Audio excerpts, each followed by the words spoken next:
Hi friends, आप सभी का स्वागत है चैनल मिशन मार्केटिंग में और मैं आपका होस्ट नरेश। आज हम इस वीडियो के माध्यम से जो चर्चा करने वाले हैं वो बहुत ही महत्वपूर्ण चर्चा है और इस वीडियो में मैं आप बताने वाला हूं कि आपको बिजनेस पेस्ट कंट्रोल का करना चाहिए तो कब और क्यों और कैसे करना चाहिए, और यदि नहीं करना चाहिए तो कब, क्यों और क्यों नहीं करना चाहिए। ये सारी चीज़ें हम डिटेल में डिस्कशन करने वाले हैं।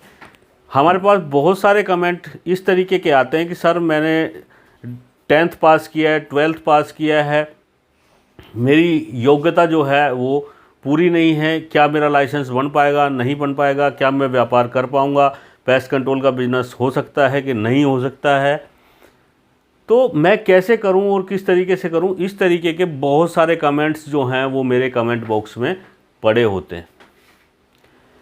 कई बार मन करता है कि इनको जवाब दिया जाए या ना दिया जाए, लेकिन अल्टीमेटली मैं चाहता हूं कि जिन्होंने इतनी हिम्मत की है कि उन्होंने कमेंट किया, तो कम से कम उनके सवाल का जवाब तो देना बनता है। और इसी श्रृंखला में आज हम इस वीडियो को शूट कर रहे हैं। वीडियो थोड़ा लंबा ज़रूर हो सकता है, लेकिन अगर आप इसको अंत तक देखेंगे तो आपकी जिज्ञासा अवश्य शांत हो सकती है।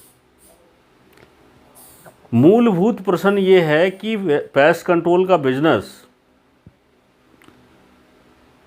क्या हम लोग कर सकते हैं या नहीं कर सकते हैं। देखिए, पेस्ट कंट्रोल का बिजनेस करने के लिए हिंदुस्तान में सभी लोग स्वतंत्र हैं, सभी कर सकते हैं। अपने घरों में कीड़े मकोड़े मच्छर मक्खियाँ जो हैं आप बिना लाइसेंस के भी मार रहे हैं, लेकिन सरकार ने यदि गाइडलाइन बनाई है और आप इस चीज़ का कॉमर्शियली इस्तेमाल करते हैं तो कहीं ना कहीं ये माना जाता है कि आपको टेक्निकल नॉलेज है। अब बात आती है कि टेक्निकल नॉलेज के लिए सरकार ने जो गाइडलाइन बनाई है उसमें बीएससी एग्रीकल्चर या केमिस्ट्री पीसीएम ग्रुप से ही क्यों मांगते हैं भाई? इसके पीछे भी तो कोई लॉजिक होना चाहिए।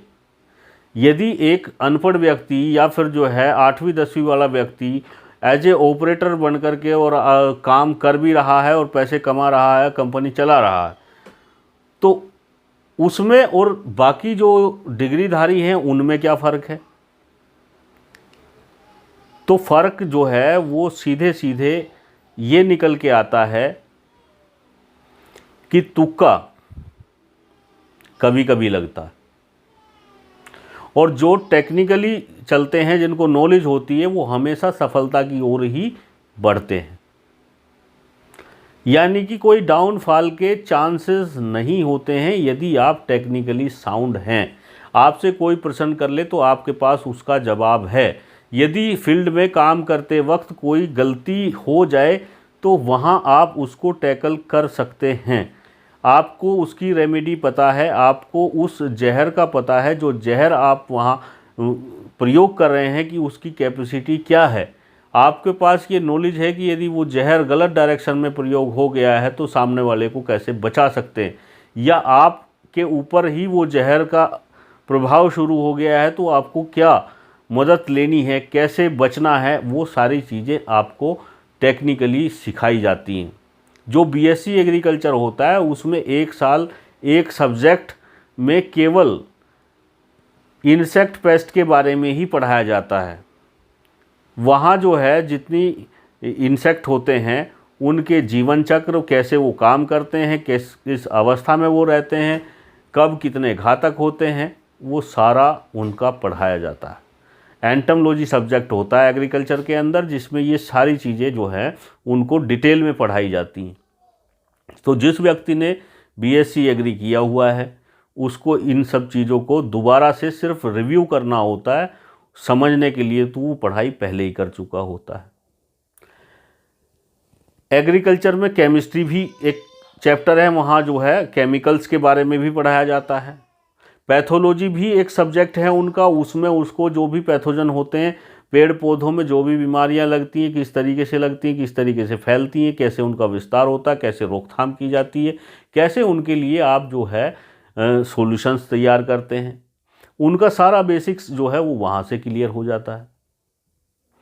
तो इसलिए सरकार ने उन लोगों को प्राथमिकता दी है। जो पीसीएम ग्रुप के होते हैं उसमें भी विशेषकर केमिस्ट्री वाले आदमी को इसीलिए लिया जाता है क्योंकि उसको केमिकल की जो है बहुत अच्छी जानकारी होती है और बाकी जानकारी वो ट्रेनिंग में कर लेता है। तो एक ट्रेंड व्यक्ति जब जो है वो लाइसेंस अप्लाई करता है तो वो फुल्ली डेडिकेटेड होके विद नॉलेज और जो है अपने ज्ञान के आधार पे चीज़ों को आगे बढ़ाता है। और यदि वो इतना सक्षम है तो अपनी कंपनी को एक्सपेंशन करके वो इंडिया के पूरे इंडिया में तो क्या विश्व में फैला सकता है। उसके पास इतनी नॉलेज धीरे धीरे करके हो जाती है। उनको यूट्यूब की वीडियो देखने की ज़रूरत नहीं पड़ेगी। जितना ज्ञान हम आज आपको दे रहे हैं वो ज्ञान उनके पास इतना जो है ऑलरेडी होता है। तो इसलिए वो डिग्रियों की आवश्यकता पड़ती है। तो उनको तो काम करने में कोई दिक्कत है ही नहीं और वो कर भी रहे हैं। अब बात आती है कि जिनके पास ऐसी सुविधाएं नहीं हैं वो कैसे काम कर सकते हैं, उनकी कंपनियां कैसे चलेंगी, क्या वो कर सकते हैं कि नहीं कर सकते हैं। हिंदुस्तान के अंदर काम करने के लिए, कंपनी चलाने के लिए कोई बहुत बड़ी व्यवस्था की ज़रूरत नहीं है। आपके पास आधार कार्ड, पैन कार्ड होना चाहिए। आपके पास व्यापार करने के लिए पैसे होने चाहिए। जब आपके पास पैसे आते हैं तो ज्ञान अपने आप ऑटोमेटिकली आना शुरू हो जाता है। आप सीए को हायर करेंगे, कंपनी कैसे खोलनी, कैसे चलानी, कैसे बिलिंग करनी है वो आपको सिखा देता है। अकाउंट के लिए आप बंदा रख लेते हैं तो वो आपका अकाउंट मैनेज कर देता है। मार्केटिंग के लिए आप मार्केटिंग मैनेजर रखते हैं तो वो आपके लिए जो है मार्केटिंग करता है और आपके प्रोडक्ट को सेल करता है। ऑपरेटर आप रख लेते हैं तो वो ऑपरेटर्स जाते हैं और आपको जो है काम करके देते हैं, जिसके बाद आपका रेवेन्यू जनरेशन शुरू हो जाता है। सिर्फ आपको प्लानिंग करनी आनी चाहिए, उस बिजनेस की एबीसीडी पता होनी चाहिए और आपके दिमाग में एक सटीक प्लान होना चाहिए। प्लान यदि है तो उसको एग्जीक्यूट किया जा सकता है। लेकिन अगर आप ये सोच रहे हैं कि नहीं साहब मैं जो है वो लाइसेंस भी खुद ही बनवाऊंगा भी मैं 8वीं फेल से ही, तो ये संभव नहीं है।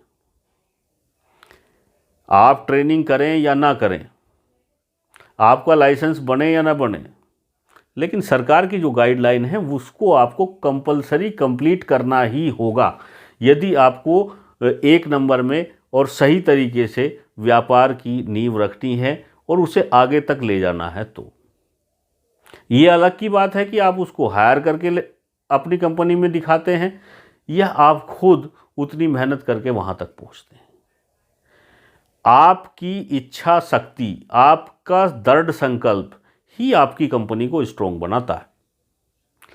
तो कोई इसमें संदेह नहीं है कि कोई भी व्यक्ति काम कर सकता है और उसको चरम तक पहुंचा सकता है, बस उसको वहां तक पहुंचाने के रास्ते अलग अलग होते हैं। किस तरीके से आप क्या चीज़ सोचते हैं, कोई आप मूवी देखते हैं तो उसमें उसके पॉजिटिव इफ़ेक्ट भी आते हैं और नेगेटिव इफ़ेक्ट भी आते हैं।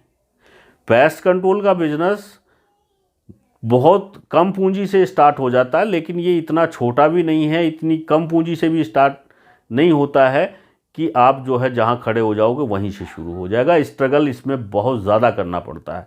जिस तरीके से इस बिज़नेस में मार्जिन्स अच्छे हैं उसी तरीके से आपको इसकी मार्केटिंग करने में दिन रात एक करना पड़ता है। आप 1000 घर के दरवाजे खटखटाते हैं, जब जाके आपको जो है वो 4 घर में एंट्री मिलती है, तब जाकर के आपकी 4 एएमसी तैयार होती है। जब आप जो है 10 दरवाजे खटखटाओगे और उसमें से जो है 10 में से 9 लोग आपको मना कर देंगे तो हर कोई फ्रस्ट्रेट होता है। और जो इस फ्रस्ट्रेशन के लेवल से आगे निकल जाता है, जो अपनी गलतियों से सीखता है और हिम्मत करके 10 के बाद 11वां दरवाज़ा खटखटाता है, तो वहाँ उसका वो दरवाज़ा खुलना शुरू हो जाता है। अब बात आती है कि भाई केमिकल्स जो हैं वो कहाँ से आपको लेने हैं। केमिकल्स आपको आपके लोकल एरिया में हर जगह अवेलेबल हैं। ऐसा नहीं है कि पेस्टिसाइड की दुकानें जो हैं वो सिर्फ दिल्ली में है या मुंबई में है। पुणे, हैदराबाद, क्या हर गांव देहात तक जो है पेस्टिसाइड की दुकानें खुली हुई हैं। आपको सही प्रोडक्ट की जानकारी होनी चाहिए। जानकारी भी आपको तब हो जाएगी जब आप 4-6 दुकानों पे जाओगे और वहाँ उससे पूछोगे कि भाई आपकी ये दवाई है और मुझे मच्छर मारने के लिए चाहिए, तो मैं क्यों आपकी दवाई लूँ, और इससे दूसरी बेहतर कौन सी दवाई है या इससे सस्ती कौन सी दवाई, आप पूछोगे तो वो बताएगा। और जब वो बताना शुरू करेगा उसकी चीज़ों को नोट करना शुरू कर दो। 4-6 दुकानों पे जाओगे, 4-6 लोग अपनी अपनी कहानी बताएंगे और उन 4-6 को मिक्स कर दो, जो कॉमन पॉइंट है वो लिख लो, हो गया आपका काम। इस तरीके से यदि काम करेंगे तो काम निश्चित रूप से आपका आगे बढ़ेगा। और भी बहुत सारी चीज़ें इसमें हो सकती हैं, उनके भी हम अलग अलग जो है वो चर्चाएं करते रहेंगे और इस तरीके की वीडियो लाएंगे ताकि आपका जो है वो मार्गदर्शन होता रहे। मिलते हैं फिर किसी नई वीडियो में। धन्यवाद।